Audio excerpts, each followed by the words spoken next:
Democrats are becoming increasingly unhinged with regard to the president's foreign policy.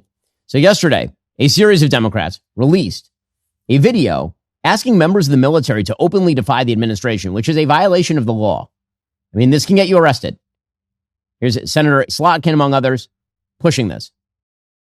I'm Senator Alyssa Slotkin. Senator Mark Kelly. Representative Chris Deluzio. Congresswoman Maggie Goodlander. Representative Chrissy Houlihan. Congressman Jason Crow. I was a captain in the United States Navy. Former CIA officer. Former Navy. Former paratrooper and Army Ranger. Former intelligence officer. Former Air Force. We want to speak directly to members of the military And the intelligence community. Who take risks each day To keep Americans safe. We know you are under enormous stress and pressure right now. Americans trust their military. But that trust is at risk. This administration is pitting our uniformed military, And intelligence community professionals. against American citizens. like us. You all swore an oath. To protect and defend this Constitution. And right now, the threats to our Constitution aren't just coming from abroad, But from right here at home. Our laws are clear.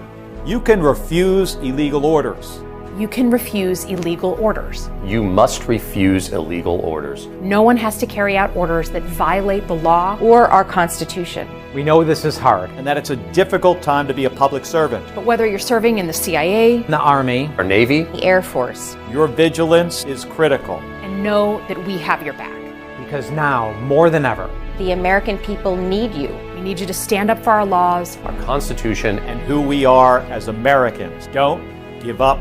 don't give up. don't give up. Don't give up the ship. The claim that they're going to make is that this isn't about forcing members of the military to violate the law. They're just telling them not to violate the Constitution. Okay, but let's be real about what they're doing.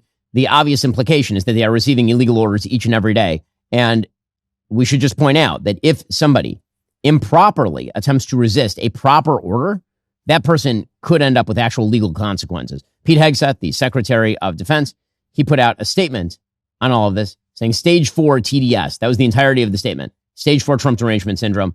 That is not wrong. Now, speaking of Trump derangement syndrome, all of the controversy swirling around Jeffrey Epstein continues. The Senate yesterday approved the Epstein files bill, sending it to President Trump's desk. Now, as we discussed, the bill doesn't actually do anything. The bill has a provision that allows the DOJ and actually suggests that the DOJ must redact anything that would violate the law in releasing, which is already the case. I mean, the Trump administration has already filed lawsuits in order to get courts to release information. The courts say, we can't release that information. We can't let you release grand jury information, for example, because that violates actual law and implicates people who are not even alleged to have committed a crime.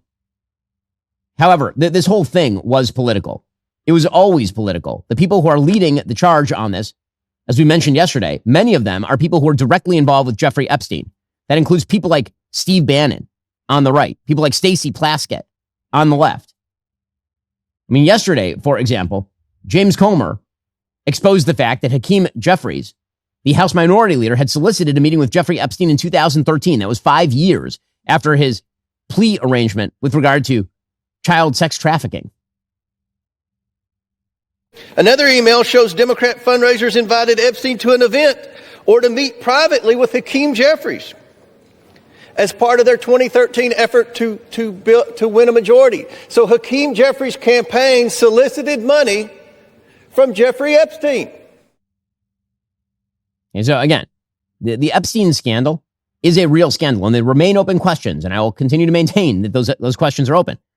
However, there is no evidence that President Trump is engaging in some sort of widespread, deep cover-up of documents that, if just released, will solve all the mysteries, that he's hiding all of this. I mean, again, this is something Democrats keep maintaining. They had control of all of these files for 4 years under Joe Biden. They did.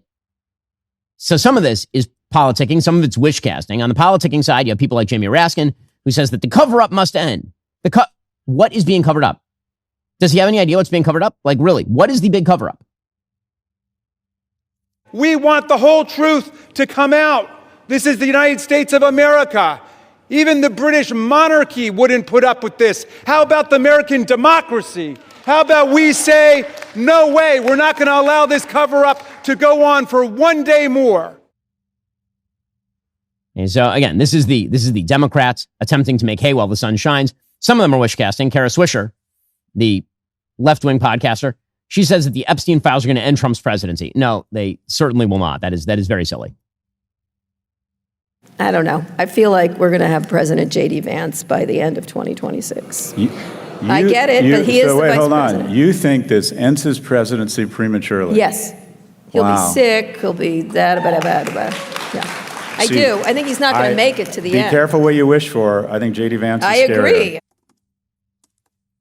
Okay, so again, it's not going to end his presidency. That's wish casting. We'll get to more on this in just a moment. First, who knows you better than yourself, your family, your friends? Well, if you own any internet-connected device, actually, there are thousands of companies that might know you better than you know yourself. They're called data brokers. They make billions tracking everything you do online, every purchase, every location, every conversation, your most personal beliefs, all packaged into a profile they sell to marketers, activists, and yes, politicians looking to influence you. You could go completely off the grid, or you could just use ExpressVPN. These companies track you through your IP address, your digital fingerprint. ExpressVPN gives you a new IP address in a location you choose, making you virtually untraceable. With ExpressVPN, your connection is encrypted and routed through secure servers. Even your internet provider can't see your activity, which is important since they're legally allowed to sell your data to whomever they want. You know, I'm using ExpressVPN all the time. I was traveling yesterday. That means I was using ExpressVPN because, again, I don't trust any Wi-Fi that's not my home Wi-Fi. And let's be honest, I'm even using ExpressVPN at home. ExpressVPN works on all your devices, phones, laptops, tablets, with just one click for instant privacy. Find out how you can get 4 months free by scanning that QR code on screen, clicking the link in the description box below, or by heading on over to expressvpn.com/Ben Shapiro Show. By the way, you know who's having a career-ending moment right now is Larry Summers. The former Treasury Secretary and Harvard University president has now had to step back from public commitments after his correspondence with Jeffrey Epstein, in which he was asking for dating advice from Jeffrey Epstein, which is weird because Jeffrey Epstein's dating advice apparently was hire a bunch of underage girls to have sex with you, which seems like not amazing dating advice.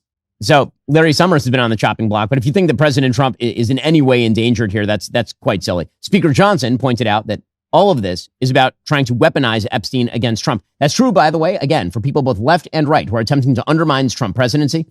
On the left, they're trying to undermine Trump's presidency for obvious reasons. On the right, there's a splinter faction led by people like Marjorie Taylor Greene who are attempting to destroy the Trump administration on behalf of an all-against-all political Hobbesian war in which she attempts to grab control of some portion of Trump's base in the name of MAGA or America First or whatever slogan she wants to hijack from somebody else today. Here's Speaker Johnson on this yesterday.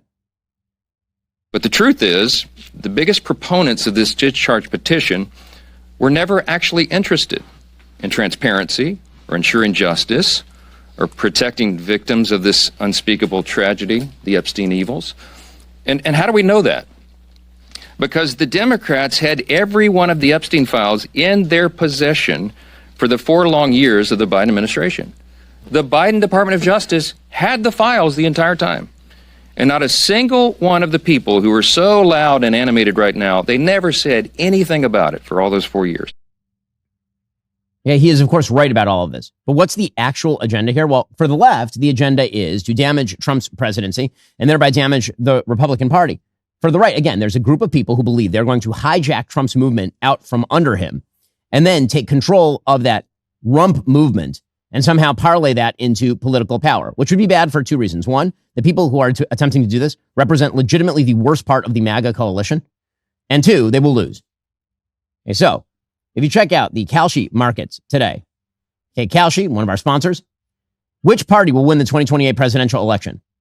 If you go back to March, basically 50-50. Today, the markets suggest by a 54-46 split, the Democrats.